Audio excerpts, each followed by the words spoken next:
तो देखिए हमारा जो अगला क्वेश्चन है, अब मैं आपको पहले बता दूं, मोशन वाले चैप्टर में, वन डायमेंशनल मोशन वाले चैप्टर में हमें बिना न्यूमेरिकल के काम ही नहीं चल सकता, इसलिए मैं कुछ न्यूमेरिकल और लेके आया हूं। ऑब्जेक्टिव में तो मिले नहीं मिलेंगे, लेकिन न्यूमेरिकल सॉल्व कैसे किए जाएंगे उनकी सबकी प्रैक्टिस के लिए मैं कुछ और क्वेश्चन ले रहा हूं। पहला क्वेश्चन देखिए क्या है, यदि किसी तड़ का जो विस्थापन है, इन्होंने जो दिया हुआ है ये मुझे विस्थापन समीकरण दिया हुआ है, ये इक्वेशन दी रही है, लेकिन ये किसकी इक्वेशन है, डिस्प्लेसमेंट की इक्वेशन है। बोला जा रहा है कि तड़ का वेग उस समय ज्ञात करे जब त्वरण शून्य हो, मतलब ज्ञात तो मुझे वेट करना है, ज्ञात तो मुझे वेट करना है, लेकिन उस समय ज्ञात करो जब त्वरण क्या हो, शून्य हो। तो मुझे पहले दो चीजें चाहिए रहेगी, एक तो वेलोसिटी चाहिए रहेगी और दूसरा मुझे एक्सेलेरेशन चाहिए रहेगा। लेकिन एक्सेलेरेशन को मुझे शून्य करना पड़ेगा ताकि समय निकल सके और उसी समय पर मुझे वेलोसिटी बतानी है। तो पहले मैं क्या करूं कि ये जो मेरे पास इक्वेशन लिखी ना, x बराबर T cube minus 6t square plus 3t plus 4, इसको मैं डिफरेंशिएट करके वेलोसिटी पहले निकालू, वेलोसिटी। तो बताइए अगर मैं इसका डिफरेंशिएशन कहूं तो कहोगे टी क्यूब का differentiation 3t square minus 6t square का डिफरेंशिएशन मतलब t स्क्वायर का 2t, तो माइनस हो जाएगा 12t प्लस 3, उसी तरीके से t का डिफरेंशिएशन 1 हो जाएगा तो 3 और 4 का डिफरेंशिएशन 0। तो वेलोसिटी ये बनेगा, वेलोसिटी निकालनी जरूर है मुझे, लेकिन उस समय निकालनी जब एक्सेलेरेशन 0 हो। तो एक्सेलेरेशन को 0 भी कर दो, त्वरण को 0 भी कर दो। तो त्वरण 0 करना है तो पहले एक्सेलेरेशन निकालो तो कितना है, तो एक्सेलेरेशन निकालने के लिए वेलोसिटी का एक बार और आउटलाइन कर दीजिए। तो टी स्क्वायर का आउटलाइन कितना होता है, 2t, तो 2t जैसे करोगे तो पहला वाला टर्म आ जाएगा 6t माइनस t का डिफरेंशिएशन 1 तो माइनस 12 और 3 का डिफरेंशिएशन, भाई 3 का डिफरेंस 0। अब सवाल ये था कि वेलोसिटी उस समय निकालो जब त्वरण 0 हो। तो भाई ये जो त्वरण आया इस त्वरण को 0 कर दो और जैसे ही 0 करोगे तो यहां से सॉल्व करके देख लीजिए, जो समय बराबर आ जाएगा वो 2 सेकेंड आ जाएगा।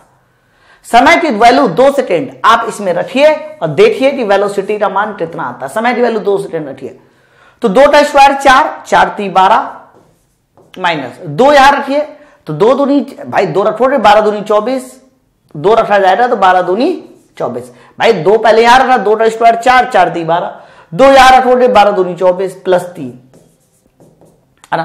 सॉल्व कर लीजिए तो 15, 12 और 3 15 और 15 में से माइनस 24 जाएगा तो आंसर जो आने वाला है वो माइनस 9 मीटर पर सेकेंड आने वाला है। तो जिस समय एक्सेलेरेशन 0 होगा वह समय आया 2 सेकेंड और समय की वैल्यू जब 2 सेकेंड यहां रखी, वेलोसिटी का मान निकाला तो जो वेलोसिटी का मान निकल के आया वो माइनस 9 मीटर पर सेकेंड निकल के आया। बोलो भाई बात सबको क्लियर है ना, समझ में आ गया कैसा लगाया गया है। तो आपको ये सारी बातें पता होना चाहिए। चलिए आगे बढ़ते हैं। इसके बाद अगली स्लाइड क्या है, अगली स्लाइड में भी देखिए बहुत प्यारा न्यूमेरिकल है, बहुत ध्यान से देखिएगा कैसे सॉल्व किया जाएगा। यदि किसी कण का एक्सेलेरेशन इतना दिया गया है, ठीक है, इस बार सर एक्सेलेरेशन दिया गया है और समय t बराबर 0 पर, समय t बराबर 0 पर इन्होंने साफ साफ बोल दिया कि जब समय t बराबर 0 होगा तो पिंड की वेलोसिटी 2 मीटर पर सेकेंड होगी। तो बताइए 2 सेकेंड बाद पिंड की क्या पूछी जा रही वेलोसिटी। पिछले वाले सवालों में एक्सेलेरेशन डिस्प्लेसमेंट देटर वेलोसिटी पूछा गया था, इस बार एक्सेलेरेशन देटर वेलोसिटी पूछा गया है। तो मेरे भाई अगर एक्सेलेरेशन दिया गया है तो उसका इंटीग्रेशन करना पड़ेगा ना, तभी तो वेलोसिटी निकलेगा। एक्सेलेरेशन का इंटीग्रेशन करना पड़ेगा तभी वेलोसिटी निकलेगा। बहुत ध्यान से सुनना, एक्सेलेरेशन का मान कितना दिया गया है, तो मान दिया गया है 3t square plus 2t plus 2, ये है एक्सेलेरेशन का मान। अगर मैं इस एक्सेलेरेशन की जगह पर मतलब a की जगह पर मैं dv बाई dt लिख दूं, dv बाई dt, लेकिन dt को इधर भेज दूं तो जैसे ही dt को इधर भेजा जाएगा तो ये कुछ ये वैल्यू बन जाएगी और dt इधर भेजा जाएगा तो ये रहा मेरा dt। मुझे तो चाहिए वेलोसिटी, तो वेलोसिटी चाहिए तो मैं दोनों तरफ इंटीग्रेशन ला दूं, यहां भी इंटीग्रेशन यहां भी इंटीग्रेशन। बहुत ध्यान से सुनना। तो बताइए अगर यहां इंटीग्रेशन कराएंगे तो यहां इंटीग्रेशन dv का v, लेकिन जब यहां इंटीग्रेशन कराया जाएगा तो भाई साहब 3 तो उसी तरीके से, लेकिन टी स्क्वायर का इंटीग्रेशन कितना होगा, तो टी स्क्वायर भाई इंटीग्रेशन पता है ना, इंटीग्रेशन मैं आपको पहले बता दूं, अगर इंटीग्रेशन x की पावर n का इंटीग्रेशन पूछा जाए तो ध्यान रखना x की पावर n प्लस 1 बटे n प्लस 1, मतलब पावर में जुड़ता है वही चीज नीचे भी रहता है। तो अगर टी स्क्वायर का इंटीग्रेशन पूछा जाता तो कहते टी क्यूब बटे 3, और बटे 3 और बटे 3 ऊपर वाला 3 कैंसिल हो जाएगा तो केवल बचेगा टी क्यूब, टी का इंटीग्रेशन टी स्क्वायर बटे 2 से वाला 2 कैंसिल हो जाएगा तो केवल टी स्क्वायर बचेगा प्लस 2 उसी तरह से, और जब dt अंदर जाएगा तो dt का इंटीग्रेशन t, तो ये 2t हो जाएगा। लेकिन जब भी कभी इंटीग्रेशन कराते हैं हमेशा एक चीज ध्यान रखना, एक अपनी तरफ से कांस्टेंट टर्म जरूर लगाते, तो वो कांस्टेंट टर्म मैंने c मान लिया। इक्वेशन तभी कंप्लीट हो सकती है जब ये c की वैल्यू पता रहेगी। तो c की वैल्यू निकालने के लिए बहुत ध्यान से देखना, समय t बराबर 0 पर वेलोसिटी 2 मीटर पर सेकेंड बोली जा रही है, यानी जब भी कभी समय t बराबर 0 होगा तो वेलोसिटी बोली जा रही है कि वेलोसिटी कितनी होगी 2 मीटर पर सेकेंड। इसकी मदद से सबसे पहले तो मुझे c का मान चाहिए कि c का मान बताइए कितना होना चाहिए। देखते ही आंसर सोचो, समय t बराबर 0 तो यहां ये पूरा टर्म 0, वेलोसिटी का मान 2 रखो तो ये पूरा 0 हो चुका है, वेलोसिटी 2 हो चुकी, तो c की वैल्यू भी 2 मीटर पर सेकेंड आ जाएगी। तो c का मान 2 मीटर पर सेकेंड आ गया या 2 आ गया। अब ये c की वैल्यू उठाती जब 2 ऐसी 2 रहा रखोगे तो जो कंप्लीट इक्वेशन बन जाएगी, तो कंप्लीट इक्वेशन बन जाएगी v बराबर T cube plus T square plus 2t और c की वैल्यू 2 आ चुकी है ना, ये 2 यहां रख दी c का मान यहां पर। आगे देखिएगा, अब इन्होंने पूछा क्या था, पूछा था 2 सेकेंड बाद पिंड की वेलोसिटी बताओ, 2 सेकेंड बाद पिंड की वेलोसिटी बताओ। तो यहां पर 2 सेकेंड रख दो, तो जैसे ही 2 रखा जाएगा तो 2 का क्यूब 8, 2 का स्क्वायर 4, 2 दूनी 4 प्लस 2, तो 8 4 12, 12 4 16, 16 2 18, यानी 2 सेकेंड बाद पिंड की वेलोसिटी कितनी होगी 18 मीटर पर सेकेंड होगी। ये तुम्हारा उत्तर होगा। ठीक, तो सवाल कैसे लगाया दिया भाई, बात तो आपको समझ में आ रही ना, ये सी निकालना जरूर ध्यान रखिएगा, नहीं तो फिर सवाल गलत हो जाएगा। ठीक है, चलिए आगे बढ़ते हैं नेक्स्ट क्वेश्चन की ओर। अगला क्वेश्चन देखिए, क्वेश्चन नंबर 3। ये भी अभी जो मैंने आपको फॉर्मूले बताए हैं, ये फॉर्मूले पर आधारित सवाल है, बहुत ध्यान से देखिए। क्वेश्चन नंबर 3 क्या है, यदि किसी तर्क का विस्थापन, देखो भाई विस्थापन x का मान दे दिया इन्होंने, विस्थापन जो x का मान दिया हुआ है वो दिया हुआ है -2/3 टी स्क्वायर प्लस 16t और प्लस 2, ये विस्थापन दे दिया। तो बोला जा रहा है कि बताइए तो कण को विराम अवस्था, अच्छा विराम अवस्था का मतलब क्या होता है, विराम अवस्था का मतलब होता है कि वेलोसिटी 0 हो जाए। जब भी कभी वेलोसिटी 0 हो जाए विराम अवस्था हो जाएगी। तो विराम अवस्था तक आने में कितना समय लगेगा, मतलब उससे समय पूछा जा रहा है। लेकिन वह समय बताओ जहां पर कण की वेलोसिटी 0 हो जाए, मतलब कण आपका विराम अवस्था में आ जाए। तो विराम अवस्था में आने के लिए कितना समय लगेगा ये पूछा जा रहा है। तो वेलोसिटी 0 करना पड़ेगा। तो वेलोसिटी 0 करने के लिए पहले वेलोसिटी निकालो, तो अब वेलोसिटी कैसे निकलेगी, इसका आउटलाइन, डिस्प्लेसमेंट का आउटलाइन करा दो, वेलोसिटी पता चलती है। तो चलो पर डिफरेंशिएशन कराते, तो -2/3 उसी तरह से टी स्क्वायर डिफरेंशिएशन कितना हो जाएगा, तो टी स्क्वायर डिफरेंशिएशन 2t। भाई आउटलाइन निकाल रहे हैं भाई, अगर x से v बनाना है तो आउटलाइन ही तो आया जाएगा, प्लस 16 उसी तरह से समय का आउटलाइन यानी टी का आउटलाइन 1, 2 का कोई मतलब नहीं, तो 2 का आउटलाइन 0। लेकिन सवाल के अनुसार मुझे विराम अवस्था अचीव करनी है, यानी ये वेलोसिटी तुम्हारी 0 होनी चाहिए। तो -2 दूनी 4, 4 इधर आएगा तो प्लस हो जाएगा, तो 4/3 t बराबर 16, 4/3 t बराबर 16 आ चुका है। तो 4 से कैंसिल कर दो, 16 को 4 बार, तो बताइए समय t बराबर 4t 12, यानी 12 सेकेंड बाद पिंड की जो वेलोसिटी होगी सर वो 0 हो जाएगी। 12 सेकेंड बाद पिंड की वेलोसिटी 0 हो जाएगी। बड़ा ही आसान सवाल था, कुछ नहीं करना था, वेलोसिटी निकाला, वेलोसिटी को 0 किया और समय t की वैल्यू पता चल जाएगी। ठीक है, तो ये था क्वेश्चन नंबर 3। आगे देखते हैं क्वेश्चन नंबर 4। अरे वाह, बहुत बढ़िया सवाल। अब ध्यान से देखना क्वेश्चन नंबर 4 कैसे लगाया जाएगा। हालांकि ये सवाल मैं और भी कई सारे तरीकों से बता सकता हूं, लेकिन पहले मैं ये आपको सवाल ग्राफिकल मेथड से बताऊंगा। ग्राफिकल मेथड आप लोग को समझना वेरी वेरी इंपॉर्टेंट है, क्योंकि जब तक समझोगे नहीं, जब तक आप जानोगे नहीं उसके बारे में, तब तक वो आपके अभ्यास में नहीं आएगा। ठीक है, इसलिए मैं इस सवाल को ग्राफिकल मेथड से बताऊंगा। एक सीधी सड़क पर 90 किलोमीटर प्रति घंटा की चाल से गति कर रही एक बस अचानक ब्रेक लगाकर उसे विराम अवस्था में लाया जाता है। मतलब एक बस है जो कि गति कितनी की स्पीड से चल रही है, 90 किलोमीटर पर आवर। अच्छा 90 किलोमीटर पर आवर को मैंने मीटर पर सेकेंड बनाना आपको डायरेक्ट सिखाया है। बताइए अगर 90 किलोमीटर पर आवर को मीटर पर सेकेंड बनाना हो, मीटर पर सेकेंड बनाना हो, तो मैंने कहा था 5/18 से मल्टीप्लाई करा दो। तो 5/18 से मल्टीप्लाई किया जाएगा तो नीचे 18, ऊपर 90, 18 पंचे 90, ऊपर 5 पहले से था तो 5 पंचे 25, तो ये आ जाएगा 25 मीटर पर सेकेंड। तो 90 किलोमीटर पर आवर को 25 मीटर पर सेकेंड भी लिखा जा सकता है। अचानक ब्रेक लगाने से विराम अवस्था में लाया जाता है। मतलब क्या है, मतलब यह है कि गाड़ी पहले किसी एक निश्चित स्पीड से चल रही थी, ब्रेक लगाया गया और ब्रेक लगाने के बाद उसे विरामावस्था में लाया गया। तो पहले बताओ गाड़ी किस निश्चित स्पीड से चल रही थी? बिल्कुल, ये स्पीड है 25 मीटर पर सेकेंड, ये स्पीड है 25 मीटर पर सेकेंड। इस निश्चित स्पीड से गाड़ी चल रही थी। अब ब्रेक लगाने के बाद उसे विरामावस्था में लाया गया, यानी ब्रेक लगाने के बाद उसकी वेलोसिटी 0 थी रही। लेकिन जैसे ही वेलोसिटी 0 करोगे तो कुछ ना कुछ तो समय लगेगा ही लगेगा। ये समय भी कुछ ना कुछ लगेगा और कुछ ना कुछ दूरी भी तय की जाएगी। मैं कई बार बता चुका हूं दूरी क्या होता है। दूरी एक्चुअली में इसका एरिया होता है। ये जो एरिया निकलेगा ना, ये एरिया ही तय की गई दूरी होगा या विस्थापन होगा, है ना। तो ये कहा जा रहा है कि बस रुकने से पहले कितनी दूरी तय करता है? भाई बस रुकने से पहले 200 मीटर की दूरी तय करता है। तो 200 मीटर ये एरिया है, दिया गया है। ये एरिया एक्चुअली में कितना दिया गया है? ये एरिया ही एक्चुअली में 200 मीटर दिया गया है। तो बोला जा रहा है बस में उत्पन्न मंदन मतलब एक्सेलेरेशन या रिटार्डेशन चाहिए, और रुकने तक लिया गया समय मतलब ये समय t चाहिए। ये जो समय t होगा ये समय t चाहिए, ये समय t चाहिए। और बस रुकने तक जो आपका रिटार्डेशन लगा मतलब मंदन लगा, मंदन ये स्लोप होता है, ये स्लोप चाहिए। ठीक है, ये दोनों आंसर मुझे चाहिए। तो सबसे पहले एरिया से कैलकुलेशन शुरू करते हैं, क्योंकि एरिया मुझे पता है। तो बताइए पहले इस त्रिभुज का एरिया अगर पूछा जाता है कि त्रिभुज का बताओ एरिया क्या होगा, तो कहोगे सर त्रिभुज का एरिया होता है 1/2 लंब जुड़े आधार।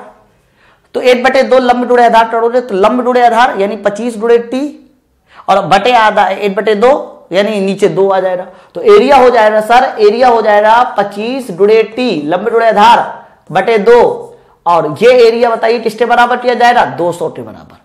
भाई एरिया ही तो चली रही दूरी होती है, वीटी डायग्राम का एरिया चली रही दूरी होता है। तो एरिया 25 गुणे t बटे 2 बराबर 200। यहां से तुरंत ही मैं बता सकता हूं, यहां से तुरंत मैं बता सकता हूं कि t कितना होना चाहिए। ठीक है, तो देखो 25 8 200 और 8 दूनी 16, तो समय t का मान आ गया 16 सेकेंड। समय t का मान आ गया 16 सेकेंड, यानी ये समय जो t मुझे पता करना था सर वो 16 सेकेंड आ चुका है। ठीक है, और ये ध्यान रखना, यहां पर मैं फिर से लिख दे रहा हूं कि जो एरिया होगा सर ये एरिया ही 200 मीटर होगा। अब समय t पता चल चुका है, वेलोसिटी पता चल चुकी है, लेकिन मुझे एक और चीज पूछी जा रही थी, वो चीज थी मंदन रिटार्डेशन। तो भाई मंदन तो ये होगा ना, ये स्लोप होगा ना, ये स्लोप होगा, तो ये स्लोप ही मंदन होगा, रिटार्डेशन होगा। तो पूछा जाए कि बताइए ये स्लोप एक्सेलेरेशन या मंदन कितना होना चाहिए, यानी स्लोप क्या होना चाहिए? स्लोप हमेशा ध्यान रखना tan थीटा होता है, स्लोप tan थीटा होता है, थीटा नहीं होता। tan थीटा ही तो स्लोप कहते हैं, m बराबर tan थीटा। तो मैं अगर इस चित्र में पूछूं कि tan थीटा बता दो तो कहोगे लंब बटे आधार। तो लंब कितना है? तो लंब ये पूरी लंबाई हो जाएगी यानी 25, आधार यहां से लेकर यहां तक हो जाएगा तो 25/16, 25/16 सर यही तुम्हारा मंदन आ जाएगा मीटर पर सेकेंड स्क्वायर। चूंकि वेलोसिटी लगातार घट रही है इसी वजह से ये मंदन है, और इसी वजह से मैंने माइनस चिन्ह लगा दिया। तो माइनस का 25/16, ये 25/16 कह सकते हो मंदन आ गया। और समय अगर पूछा जाए कि बताइए समय कितना आया, तो सर समय 16 सेकेंड। तो ये आपको सॉल्व करने का तरीका है, इस बात को ध्यान रखिएगा। ग्राफिकल मेथड से सॉल्व किया मैंने वाले सवाल को, बड़ा अच्छा सवाल था। ठीक है, इसी जैसा देखिए एक और सवाल भी सॉल्व करते हैं ताकि ये भी चीज आ जाए। अगले सवाल देखिए, अब सवाल भी बिल्कुल ठीक उसी जैसा है, बहुत ध्यान से देखिएगा। अब मैं थोड़ा डायरेक्ट भी करूंगा। कहा जा रहा है कि किसी बस की जो गति है वो 72 किलोमीटर पर आवर है। तो अगर मैं पूछूं कि भाई 72 किलोमीटर पर आवर को पहले मीटर पर सेकेंड बनाओ, मीटर पर सेकेंड बनाओ, तो 5/18, 18 चोटो 72 और 5 चोटो 20 यानी 20 मीटर पर सेकेंड। अब तुरंत मैं इसका वीटी डायग्राम खींचूंगा, तुरंत कोई भी सवाल हुआ करे वीटी डायग्राम पहले खींच दे। थोड़ा वीटी डायग्राम से सवाल बहुत तेज लगता है। मैं आपको वीटी डायग्राम के एप्लीकेशन बता रहा हूं कैसे हम लोग वीटी डायग्राम के सवालों में एप्लीकेशन करते। तो कहा जा रहा था किसी बस की गति 72 किलोमीटर प्रति घंटा, ब्रेक लगाने के बाद 250 मीटर दूर जाके रुक जाती है।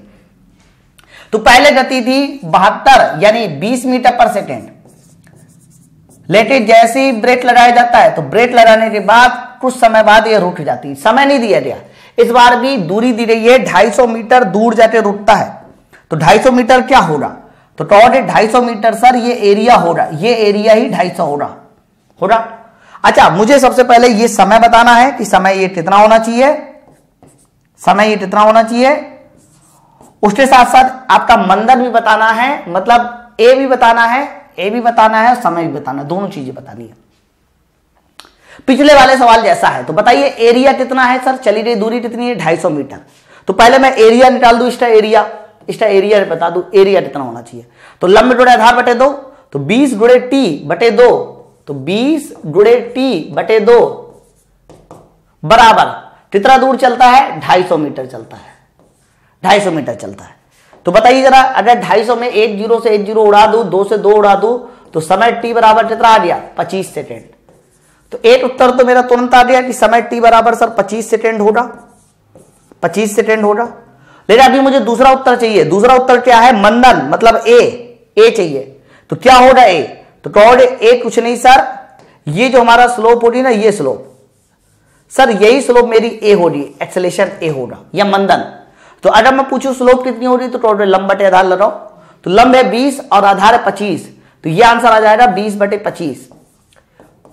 20/25 को अगर थोड़ा और सॉल्व कराया जाए तो 5 से कैंसिल कर दीजिए, 5 × 20, 5 × 5 = 25, यानी 4/5। लेकिन मैं माइनस में लेके चलूंगा। माइनस में क्यों लेके चलूंगा, क्योंकि सर वेलोसिटी लगातार घटा रहा है। तो मंदन हो जाएगा -4/5, आगे मात्रक लिख लेना, मीटर पर सेकेंड स्क्वायर। ठीक है, तो बस वाले सवाल जो अचानक से रोटी जाती हैं वो इस तरह से लगाए जाते हैं। दोनों सवालों में पहले वाली वेलोसिटी दी गई थी, चली गई दूरी दी गई थी। लेकिन कई बार ऐसा भी होता है कि एक्सेलेरेशन दे दे पहले, तो चली गई दूरी और समय पूछा जा सकता है, या फिर समय दे दे तो चली गई दूरी और एक्सेलेरेशन यानी मंदन पूछा जा सकता है। ऐसे भी सवाल आते हैं। ठीक है, तो ये था क्वेश्चन नंबर 5वां। नेक्स्ट क्वेश्चन की ओर बढ़ते हैं, क्वेश्चन नंबर 6वां। बहुत प्यारा क्वेश्चन है, देखिए ये क्वेश्चन कैसे सोल्व हो रहा है। ये क्वेश्चन इंपॉर्टेंट भी बहुत ज्यादा इंपॉर्टेंट है। और ये क्वेश्चन भाई बिना ग्राफ की मदद से नहीं सोल्व होगा। अगर आप ऐसा सोचते हो कि आप इसको एनालिटिकल से लगा लोगे तो बड़ा ही लंबा चौड़ा हो जाएगा, बहुत ही ज्यादा लंबा चौड़ा, आप जिसको सोच भी नहीं सकते। ठीक है ना, चलिए। कोई कार विरामावस्था से कुछ देर तक अल्फा त्वरण से, ध्यान दीजिएगा, अल्फा त्वरण से गतिमान है। ठीक है, तो विरामावस्था से स्टार्ट हुई, लेकिन पहले अल्फा त्वरण से, फिर एक समान रूप से बढ़ती है और फिर बीटा मंदन से घटकर 0 हो जाती है। तो वेलोसिटी के बारे में अगर मैं कहूं क्या हो रहा है सर वेलोसिटी के साथ, तो वेलोसिटी पहले अल्फा एक्सेलेरेशन से बढ़ी और फिर बीटा मंदन से घटकर कितनी हो रही, 0। तो पहले वेलोसिटी बढ़ी, फिर घटकर 0 हो गई। पहले एक्सेलेरेशन कितना था जिससे ये बढ़ी वेलोसिटी, तो पहले एक्सेलेरेशन था, यानी ये स्लोप थी अल्फा, और बाद में जिससे वेलोसिटी घटी सर ये स्लोप बीटा। तो पहले वेलोसिटी बढ़ी, फिर वेलोसिटी घटी, ये है। अल्फा एक्सेलेरेशन से बढ़ी है तो बीटा एक्सेलेरेशन से घटी है, ये बात समझनी पड़ेगी आपको। तो बताइए जरा, तो सवाल ये है, आगे क्या बोला जा रहा है, यदि कुल समय t है, मतलब जो कुल समय लगा, कुल समय का मतलब ये हुआ कि यहां से लेकर ये पूरा समय, सर ये पूरा समय t लगा। तो बताइए सबसे पहले मैक्सिमम स्पीड बताइए, टोटल डिस्टेंस बताइए, ट्रैवल कितनी थी, और एवरेज स्पीड बताइए। दोनों चीजें बतानी है। हालांकि मैक्सिमम स्पीड बनेगी, मैक्सिमम स्पीड थोड़ा गौर से देखिए, तो ये जो पॉइंट आएगा ना, ये पॉइंट यही पॉइंट मेरा मैक्सिमम स्पीड का होगा। इसको मैंने वीएम से शो कर दिया। मुझे मैक्सिमम स्पीड बतानी है, जो भी आंसर आना चाहिए वो अल्फा बीटा और टी के पदों में आना चाहिए। अब तो ये ज्योमेट्री हो रही है, ये तो आप लोग के लिए बड़ा आसान है। लेकिन कोई ये ना कह देना कि सर पूरा समय टी है तो आधा समय हो जाएगा, ऐसा जरूरी नहीं है। तो मैं एक काम करता हूं, यहां से परपेंडिकुलर ड्रॉप कर लेता हूं, ये परपेंडिकुलर ड्रॉप कर लिया। तो कुछ लोग ये मत कह देना कि सर पहला वाला समय t/2, दूसरा वाला भी t/2, ऐसा मत कहना। ये t/2 एक ही शर्त पे होता है जब अल्फा और बीटा बराबर होते हैं, लेकिन अल्फा बीटा बराबर थोड़ी ना बोला जा रहा है। तो मैं ऐसा करता हूं कि इस वाले समय को अपनी तरफ से t1 बोल देता हूं, और ये जो बाद वाला समय है, ये बाद वाला समय t2 बोल सकता हूं, अलग अलग। हाँ, आप ये जरूर कह सकते हो कि t1 और t2 का योगफल सर ये जरूर t के बराबर होगा, t1 और t2 का योगफल जरूर t के बराबर होगा। तो मैं चित्र से कह सकता हूं कि चित्र से एक कंडीशन मुझे नजर आ रही है, वो कंडीशन ये है कि सर t1 प्लस t2 बराबर टोटल t, ये जरूर नजर आ रहा है। तो किसी भी तरह से मैं पहले t1 निकालू, t1 कैसे निकलेगा मैं आपको बताता हूं। पहले आप ये वाले त्रिभुज की बात करिए, ये वाले त्रिभुज की। तो बताइए अगर मैं पूछूं कि अल्फा क्या होगा, तो कहोगे लंब बटे आधार। तो भाई अगर ये ट्रायंगल में अल्फा पूछा जाए तो कहोगे लंब बटे आधार, तो लंब तो ये होगा ना, जो टी हो जाएगा वी मैक्स और आधार T1। तो अल्फा बराबर हो जाएगा लंब बटे आधार, क्योंकि अल्फा स्लोप है, एंगल नहीं है, मैं पहले बता दूं अल्फा स्लोप है, दैट मींस tan थीटा। लंब बटे आधार, लंब Vm आधार T1। और येलो ट्रायंगल में अगर मैं पूछूं बताइए बीटा बराबर कितना होगा, तो कहोगे लंब बटे आधार इसमें ही मिलाओ। तो लंब अभी भी देखिए वी मैक्स है और आधार T2 है। तो मैं T1 और T2 का मान उठा के यहां रखूं, तो जैसे मैं T1 और T2 का मान उठा के यहां रखूंगा, देखते जाना, अगर T1 का मान रखा जाएगा तो ये हो जाएगा V max upon alpha, T2 का मान वहां से रखा जाएगा तो V मैक्स अपॉन बीटा बराबर T। लेकिन मुझे अल्फा बीटा, देखो अल्फा बीटा T दिया गया था, अब पूछी कौन सी वेलोसिटी जा रही थी, मैक्सिमम। तो मैं ये इक्वेशन को सॉल्व करके बड़े आराम से मैक्सिमम वेलोसिटी बता सकता हूं। ये इक्वेशन अब देखो V मैक्स बाहर, लेकिन एलसीएम हो जाएगा अल्फा बीटा का, ऊपर अल्फा प्लस बीटा 3 मल्टीप्लाई भी होगा, तो V मैक्स का जो मान आ जाएगा मैक्सिमम वेलोसिटी का मान आ जाएगा alpha beta plus alpha beta upon alpha plus beta into time t। Sir ये मेरी मैक्सिमम वेलोसिटी हो गई, ये मेरी मैक्सिमम वेलोसिटी आ गई। आप इसको सॉल्व कर लीजिए, ठीक है। तो पहला आंसर आ चुका है मैक्सिमम वेलोसिटी का। चलिए दूसरा आंसर देखते हैं। दूसरा आंसर है टोटल डिस्टेंस। टोटल डिस्टेंस बताइए, टोटल डिस्टेंस कितनी कवर की जाएगी। तो टोटल डिस्टेंस तो काफी आसान है। अगर मुझे टोटल डिस्टेंस निकालनी है तो मुझे क्या करना है कि इस पूरे डायग्राम के नीचे का ये जो एरिया है ना, ये एरिया ही निकाल दो, ये एरिया ही टोटल डिस्टेंस होगी। तो इसलिए मुझे दो चीजें चाहिए, एक तो चाहिए लंब और दूसरा चाहिए आधार बटे 2, है ना। तो ध्यान दीजिएगा, अगर मुझे टोटल डिस्टेंस चाहिए, टोटल डिस्टेंस चाहिए, तो टोटल डिस्टेंस निकालने के लिए, एस निकालने के लिए मुझे दो चीजें चाहिए, एक तो लंब चाहिए, आधार चाहिए बटे 2, 1 बटे 2 लंब जोड़े आधार। तो लंब तो है वी मैक्स और आधार है टी, आधार है टी, और बटे कितना करना पड़ेगा 2। तो वी मैक्स इंटू टी, लंब बटे आधार, लंब जुड़े आधार बटे 2, ये त्रिभुज का वी मैक्स कितना है सर, वी मैक्स इतना है, बटे 2 भी करना है, इंटू टी भी करना है। तो कन्फर्म चली गई दूरी हो जाएगी alpha beta divide by 2 alpha plus beta और इंटू 8t ये 8t वो, तो चली गई कुल दूरी हो जाएगी alpha beta divide by alpha plus beta into 2 और ऊपर टी स्क्वायर, ठीक है। थोड़ी चली गई दूरी सबको पता भैया, चली गई दूरी क्या होती है, इसका एरिया, वीटी डायग्राम का एरिया। तो एरिया निकालना है तो 1 बटे 2 लंब जोड़े आधार, लंब वी मैक्स आधार टी, टोटल एरिया चाहिए ना मुझे, चली गई कुल दूरी, और वी मैक्स का मान उठा के यहां रख दिया, ठीक है।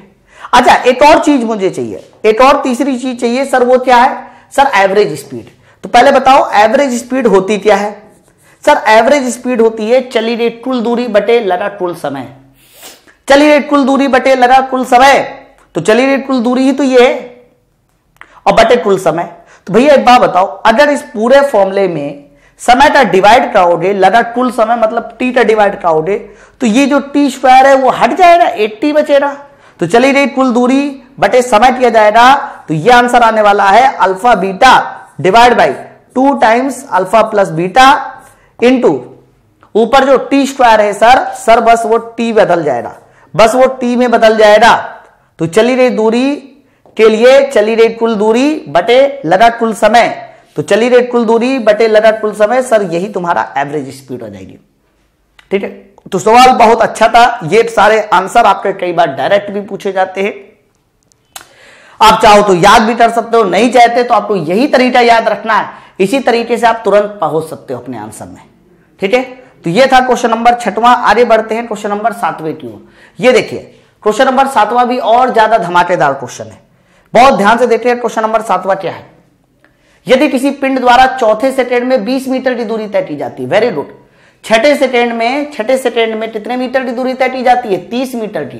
तो बताइए 10वें सेकेंड में, तो भाई चौथे सेकेंड में कितने मीटर की दूरी तय करता है, तो चौथे सेकेंड में तय करता है 20 मीटर की दूरी।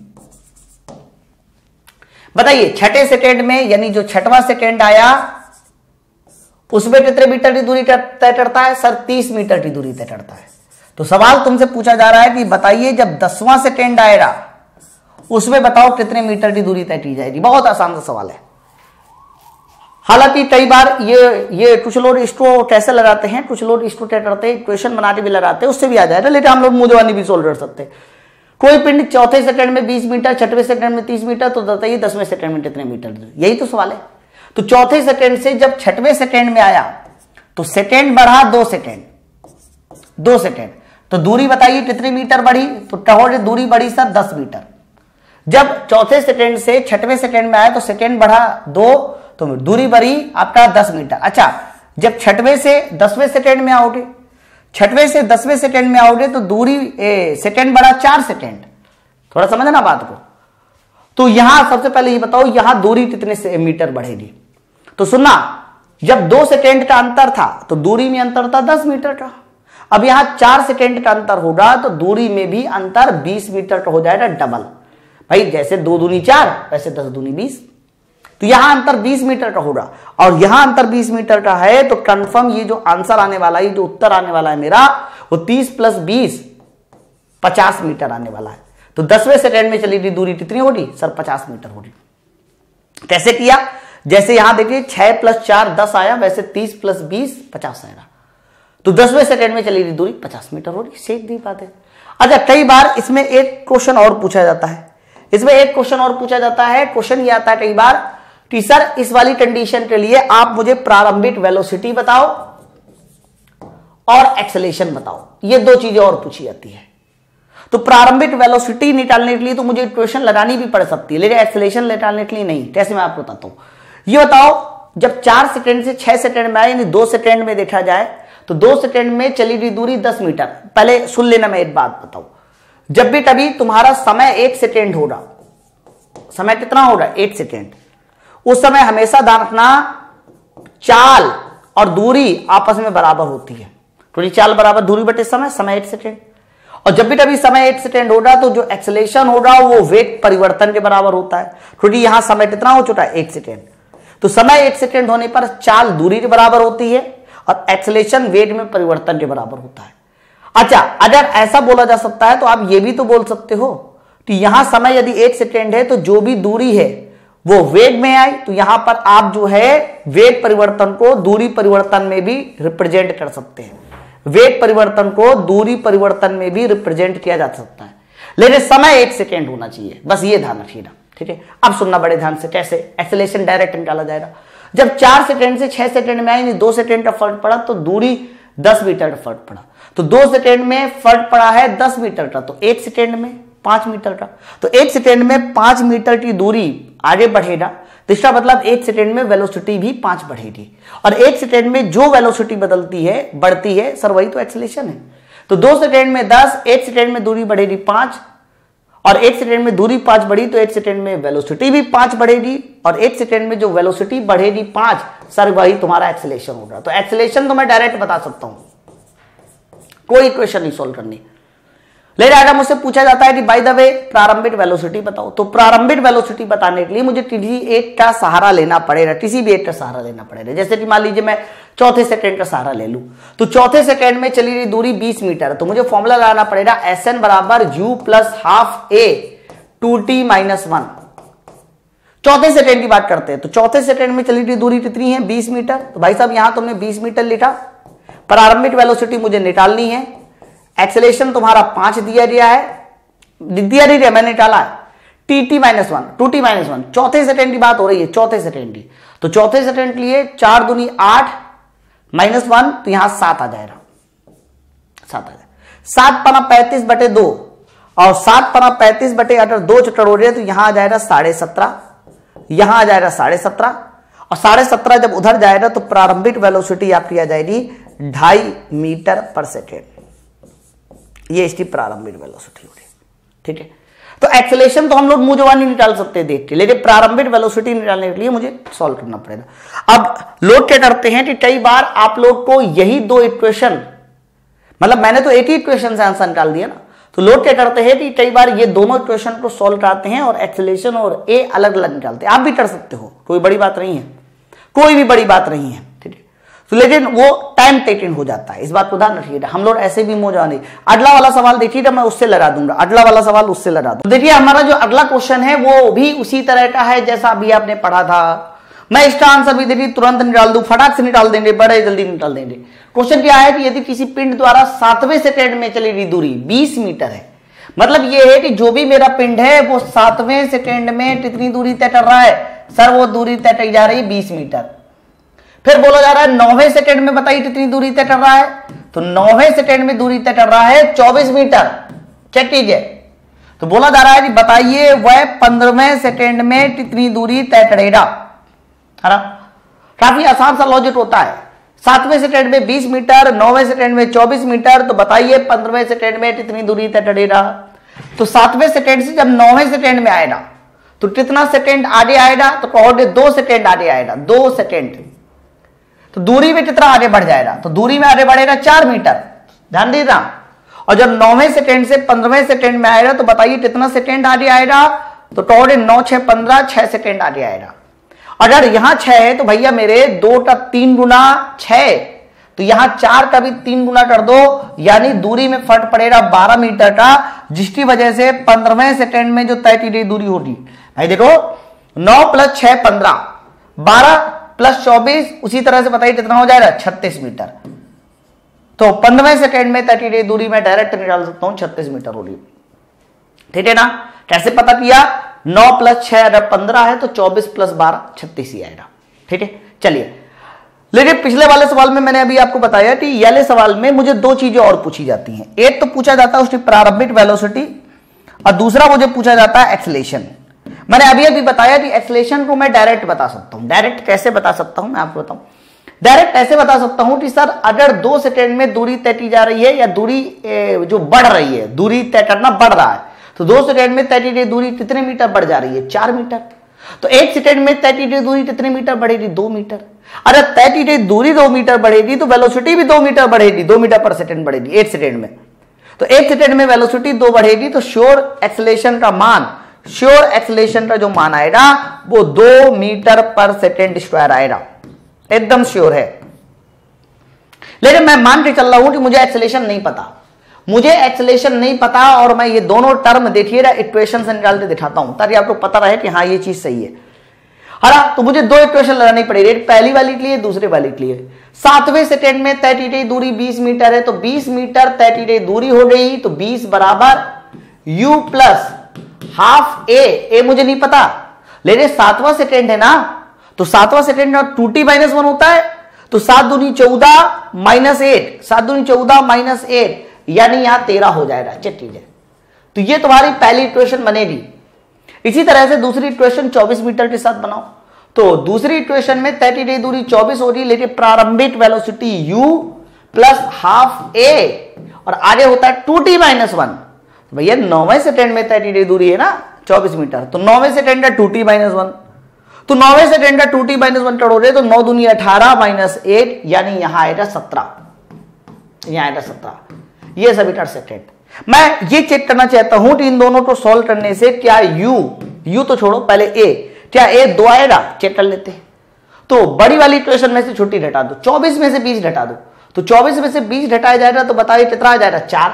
यहां घटाया जाएगा तो u में से u जाएगा 0, और 17 में से 13 जाएगा, 17 में से 13 जाएगा 4, तो यहां आया 1/2 a, और 17 में से 13 जाएगा 4। चेक कीजिए जल्दी से।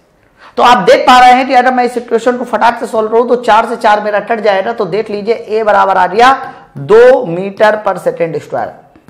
हालांकि 2 मीटर पर सेकेंड स्क्वायर मैंने ऐसे डायरेक्ट देख के बता दिया था, 2 आएगा श्योर एकदम। लेकिन ये तो पहला a निकला, लेकिन मुझे दूसरी वेलोसिटी u भी चाहिए, तो u चाहिए तो a की जगह पर, इस a की जगह पे 2 रख दो ना। अब बहुत ध्यान से देखना, अब a की जगह पे 2 रखेंगे तो u कैसे निकलेगा।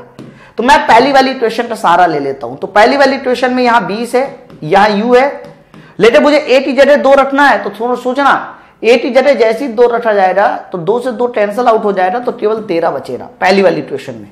तो u बराबर कितना आ जाएगा, 7 मीटर पर सेकेंड, है ना। तो दोनों आंसर मैंने निकाल दिए। और अगर केवल इतना पूछा जाता है 15वें सेकेंड में तय की गई दूरी बताओ, तो वो तो ऐसे ही आ जाएगा। तो ये पूरे कैलकुलेशन की एनालिसिस है पूरे सवाल की, ठीक है। चलिए आगे बढ़ते हैं नेक्स्ट क्वेश्चन की ओर। अगला क्वेश्चन देखिए, क्वेश्चन नंबर 9। क्वेश्चन नंबर 9 में भी मैं आपको बहुत लंबी चौड़ी एनालिसिस दूंगा ताकि आपका जो कॉन्सेप्ट है वो बड़ा मजबूत हो जाए। क्वेश्चन को मैं वीटी डायग्राम से सॉल्व करूंगा, वीटी डायग्राम से। और वीटी डायग्राम से इसलिए सॉल्व किया जाएगा ताकि ये सारे के सारे क्वेश्चन के जो पार्ट मैं अभी बताने वाला हूं वो सारे के सारे पार्ट आपको रट जाए। बहुत ध्यान से देखना, वीटी डायग्राम से कैसे सॉल्व किया जा रहा है, बहुत कायदे के साथ। क्वेश्चन क्या बोला जा रहा है, कोई पिंड जिसका प्रारंभिक वेग शून्य है, कहा जा रहा है कि कोई पिंड है जिसका प्रारंभिक वेग शून्य है। सर मैंने प्रारंभिक वेग को शून्य ले लिया, ठीक है। फिर बोला जा रहा है और 2 सेकेंड तक, अगले 2 सेकेंड तक, 2 सेकेंड में वेग 60 मीटर पर सेकेंड हो जाता है। यानी जब भी कभी अगला 2 सेकेंड आएगा, ये 2 सेकेंड, तो 2 सेकेंड में जो वेलोसिटी हो जाती है वो कितनी हो जाती है, 60 हो जाती है। हालांकि यहां मैं लिख देता हूं कि वेलोसिटी मीटर पर सेकेंड में है, तो मुझे बार बार मीटर पर सेकेंड लिखने की जरूरत नहीं है ना। तो 2 सेकेंड में कितनी हो जाती है, 60। तो यहां से लेकर यहां तक का जो समय आएगा, ये समय, तो यहां पर ये समय आएगा सर 2 सेकेंड, 2 सेकेंड। फिर आगे देखिएगा क्या बोला जा रहा है, अगले 3 सेकेंड में इसका वेट कांस्टेंट रहता है। मतलब अगला जो 3 सेकेंड होगा उसमें जो वेलोसिटी रहेगी सर वो कांस्टेंट रहेगी। अगले 3 सेकेंड तक वेलोसिटी कांस्टेंट, अगले 3 सेकेंड तक वेलोसिटी कांस्टेंट। तो बताइए अगर अगले 3 सेकेंड तक वेलोसिटी कांस्टेंट है, तो मैंने अगले 3 सेकेंड, अब अगला 3 है ना, आगे वाला 3 हो, लेकिन जो भी यहां निर्देशांक लिखे जाते हैं वो हमेशा ध्यान रखना मूल बिंदु से लिए जाते हैं। अगर शुरुआत का 2 सेकेंड है, अगला 3 सेकेंड है, तो शुरुआत से पूरा कितना हो गया, शुरुआत से पूरा कितना हो गया, तो कहोगे सर शुरुआत से पूरा हो गया 5 सेकेंड, यानी अगला 3 सेकेंड हो गया। फिर बोला जा रहा है अगले 1 सेकेंड बाद वेट शून्य हो जाता है, ठीक है सर। अगला 1 सेकेंड और ले लो, तो अगला 1 सेकेंड बाद वेलोसिटी शून्य हो जाती है, तो अगला 1 सेकेंड में वेलोसिटी मैंने शून्य कर दी। तो अगला 1 सेकेंड और जोड़ दिया जाएगा, तो मानी बात है अगले 1 सेकेंड में यहां पर जो वैल्यू बचेगी, यहां जो वैल्यू बचेगी सर, ये वैल्यू बचेगी, अगला 1 सेकेंड और है, तो यहां ये वैल्यू हो जाएगी 6 सेकेंड, 6 सेकेंड। बोलो भाई, तो मैं थोड़ा नाम भी दे देता हूं ताकि एनालिसिस अच्छे से हो सके। ओ से ए कह दिया, इसको बी कह दिया और इसको सी कह दिया। तो आप ऐसा कर सकते हो कि शुरुआत के 2 सेकेंड में अर्थात ओ से ए वेलोसिटी बढ़ी, ए से बी वेलोसिटी कांस्टेंट रही 2 से 5 सेकेंड के बीच में, और बी से सी वेलोसिटी हमारी फिर घटी, अगले 1 सेकेंड में घटकर 0 हो गई। अब सवाल देखिए, पूरा एनालिसिस मैंने कोई पार्ट नहीं लिखा, लेकिन मैं सारे के सारे पार्ट निकालूंगा। सारे के सारे पार्ट निकालने का मतलब यह है, बहुत ध्यान से देखना, कायदे के साथ देखिएगा। सबसे पहला क्वेश्चन आपसे पता क्या पूछा जाएगा कि ओ से ए पिंड में कितना एक्सेलेरेशन था, ओ से ए पिंड में कितना एक्सेलेरेशन था, कितना त्वरण था। आप पहले ये बताओ, अल्फा बताओ, ओ से ए का एक्सेलेरेशन बताओ। तो कहोगे अगर ये एंगल मतलब ये स्लोप चाहिए, तो लंब बटे आधार, तो लंब भाई साहब 60 हो जाएगा और आधार 2 हो जाएगा, 60 आधार 2, 60 आधार 2, तो लंब बटे आधार। तो इस तरफ का जो एक्सेलेरेशन होगा वो 30 मीटर पर सेकेंड स्क्वायर होगा, श्योर एकदम। तो जितने भी वेलोसिटी बढ़ रही थी, अगर वो त्वरण पूछा जाए उस पोर्शन में बताओ 30 मीटर पर सेकेंड स्क्वायर आया। आगे देखिएगा ए से बी, आप साफ साफ देख पा रहे हो, ए से बी जो हमारा वेलोसिटी है वो कांस्टेंट है, और वेलोसिटी कांस्टेंट है तो एक्सेलेरेशन तुम्हारा 0 होगा, अल्फा एक्सेलेरेशन तुम्हारा 0 होगा। लेकिन अगर बात रियलिटी करते हैं कि बताओ यहां पर एक्सेलेरेशन क्या होगा, तो यहां पर जो एक्सेलेरेशन होगा उसको मैंने अपनी तरफ से बीटा बोल दिया, और कहा जाता है यदि ये कि बी से सी के बीच में कितना रिटार्डेशन होगा, कितना मंदन होगा, तो कहोगे स्लोप निकालो ना इसकी, और स्लोप बराबर होता है लंब बटे आधार। तो लंब बटे आधार, तो लंब है 60 और आधार है, देखिए भाई ये पूरा 1 सेकेंड हो रहा ना, ये 6 ये 5, तो ये अंतर 1, तो लंब बटे आधार 60 बटे 1, और 60 बटे 1 का मतलब हो गया 60, तो 60 मीटर पर सेकेंड स्क्वायर। सर ये मोरा रिटार्डेशन हो जाएगा, ये रिटार्डेशन होगा, इसी वजह से इसको मैंने माइनस में लिया, ये माइनस में आएगा। क्लियर है ना। तो तीनों पोर्शन का देखिए मैंने एक्सेलेरेशन भी निकाला, रिटार्डेशन भी निकाला, और कहां एक्सेलेरेशन 0 हो रहा है ये भी बताया। आगे बात सुनिए और क्या पूछा जाएगा इसमें। अगला पार्ट ये पूछा जाएगा कि ओ से ए तक चली गई दूरी S1 बताओ, ओ से ए से बी तक चली गई दूरी S2 बताओ, और बी से सी तक चली गई दूरी S3 बताओ। ये तीनों की तीनों दूरी पूछी जाएगी। तो अगर ओ से ए तक की दूरी पूछी जाती है, तो कहोगे ओ से ए तक का एरिया देख लो, ये एरिया त्रिभुज का एरिया, तो कहोगे लंब गुणे आधार बटे 2, तो लंब गुणे आधार बटे 2, तो ये 2 ये 60 गुणे 2 बटे 2, 60 गुणे 2 बटे 2। सर ये एरिया कंफर्म आ गया 60 मीटर, यानी ओ से ए तक चली गई दूरी सर 60 मीटर होगी। आगे देखिए मुझे S2 चाहिए, S2 मतलब ए से बी तक चली ये दूरी, ये एरिया, तो ये एरिया पूछा जाए तो कहोगे सर ये तो आयत है, और आयत एरिया होता है लंबाई जोड़े चौड़ाई। तो भाई साहब ये लंबाई 60 है और चौड़ाई यहां से लेकर यहां तक, तो ये चौड़ाई केवल 3 होगी, 5 में से 2, तो 60 गुणे 3, 60 गुणे 3 यानी ए से बी तक चली दूरी सर 180 मीटर होगी। फिर आपका S3 पूछा जा रहा है। S3 मतलब ये जो B से C तक का पोर्शन है उसमें चली दूरी, तो B से C तक का पोर्शन हो जाएगा लंब जुड़े आधार बटे 2, क्योंकि त्रिभुज है और त्रिभुज का एरिया होता है लंब जुड़े आधार बटे 2। अगर लंब जुड़े आधार बटे 2 है तो भाई साहब लंब है 60, आधार यहां से लेकर यहां तक 8 होगा, ये आधार 8 है केवल, तो 60 गुणे 8 बटे 2 त्रिभुज है, तो 60 गुणे 8 बटे 2 यानी तीसरे पोर्शन में चली दूरी केवल और केवल 30 मीटर होगी। ठीक है, अगर तीनों पोर्शन में चली रही कुल दूरी पूछी जाती, बाय द वे अगर पूछा जाता क्वेश्चन में बताओ सर कुल दूरी कितनी होनी चाहिए, तो तीनों डाटे जोड़ दीजिए, तो 60 और 180 यह हो जाएगा 240 और 240 और 30 270 मीटर। तो दैट इट कुल दूरी पूछी जाती तो आपका आंसर 270 मीटर होता। और बाय द वे अगर क्वेश्चन आता कि सर एवरेज स्पीड बताओ, औसत चाल बताओ कि औसत चाल कितनी होनी चाहिए, तो औसत चाल जब भी कभी निकालना हुआ टड़े तो मैंने कई बार बताया कि कुल दूरी बटे कुल समय किया टड़ो, कुल दूरी बटे कुल समय, यही जनरल फॉर्मूला है। तो कुल दूरी तुमने निकाल ली 270 मीटर तय की जा रही है, और लड़ा कुल समय, तो कुल समय यहां से लेकर यहां तक पूरा यानी 6 सेकेंड, तो 270 बटे 6 कर दो, आपको औसत चाल पता चल जाएगी। 6 चौटू 24 और 3 30, 6 पंचे 30 यानी 45 मीटर पर सेकेंड, ये मेरी औसत चाल हो गई। तो भाई ऐसे सवालों में अब देखो कई बार अब आप लोग के एग्जामों में क्या होता है, लैंग्वेज नहीं लिखी रहती है, आप लोग के एग्जामों में डायरेक्ट डायग्राम बना रहता है, तो डायग्राम को रीड करना आना चाहिए। डायग्राम को रीड करना अपने आप में बड़ा अच्छा है, बड़ा बढ़िया कॉन्सेप्ट होता है। अगर आप डायग्राम रीड करते हो तो आप बहुत बड़े बड़े सवाल ऐसे ही लगा सकते हो, तो डायग्राम को रीडिंग बड़ी जरूरी है ना। तो यहां तो लैंग्वेज दी रही थी जिसकी वजह से मैंने डायग्राम बनाया, लेकिन डायरेक्ट भी डायग्राम दिया जाता है, और डायरेक्ट डायग्राम दिया जाएगा तो उस डायग्राम को रीड कैसे करना है, कैसे अल्फा एक्सेलेरेशन निकालना, कैसे मंदा निकालना, ये सारी बातें समझ में आनी चाहिए। चलिए आगे बढ़ते हैं अगले क्वेश्चन की ओर।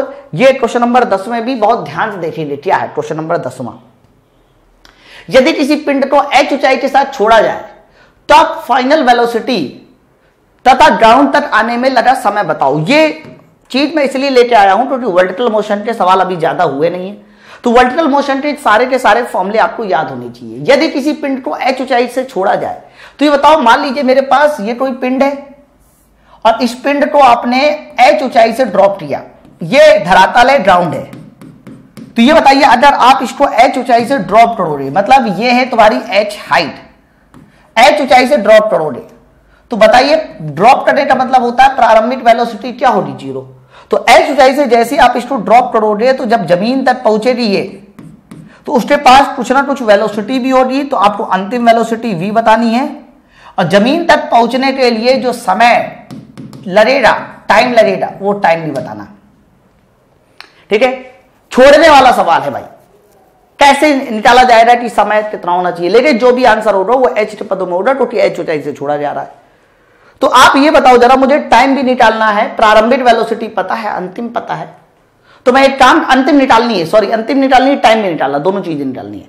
तो मैं एक काम कर सकता हूं, मैं तीसरी वाली समीकरण को पहले लगा दूं, तीसरा वाला समीकरण लगा दो पहले, या फिर दूसरा वाला समीकरण पहले लगा दो।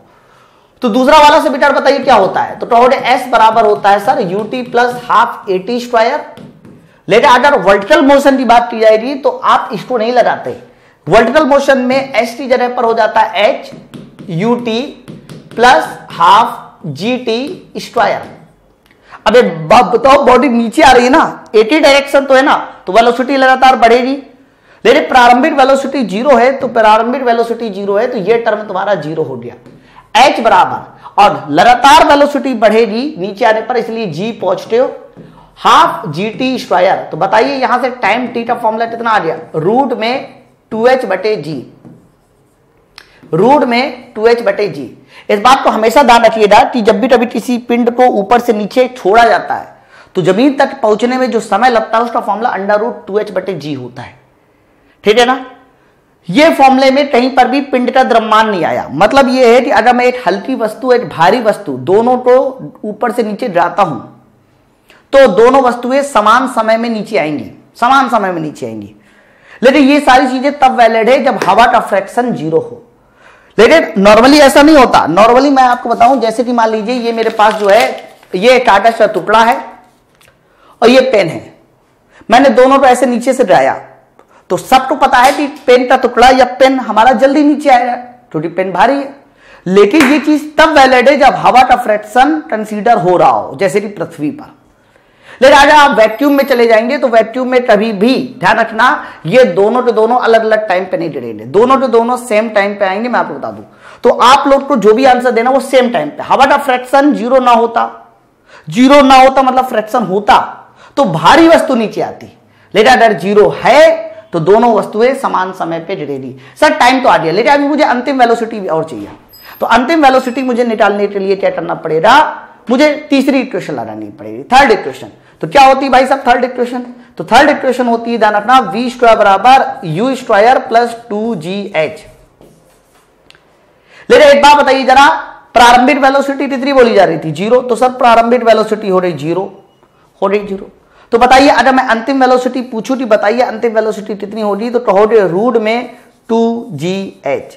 तो आप लोगों को हो सके तो ये दोनों फॉर्मूले रटे हुए होने चाहिए, ये दोनों फॉर्मूले रटे हुए होने चाहिए। फॉर्मूला क्या कहता है कि यदि किसी पिंड को h ऊंचाई से छोड़ोगे तो जमीन तक आने में लगा समय √2h/g होता है, और आप कह सकते हो कि जमीन तक पहुंचते समय जो अंतिम वेलोसिटी होगी वो √2gh होगी। समान समय लगेगा हल्की और भारी वस्तुओं के लिए, लेकिन फ्रैक्शन जीरो नहीं है तो भारी वस्तु पहले आएगी। ये भी बात लिख लीजिएगा, ठीक है। अब एक और बात सुनिए बड़े ध्यान से, एक और बात सुनिए।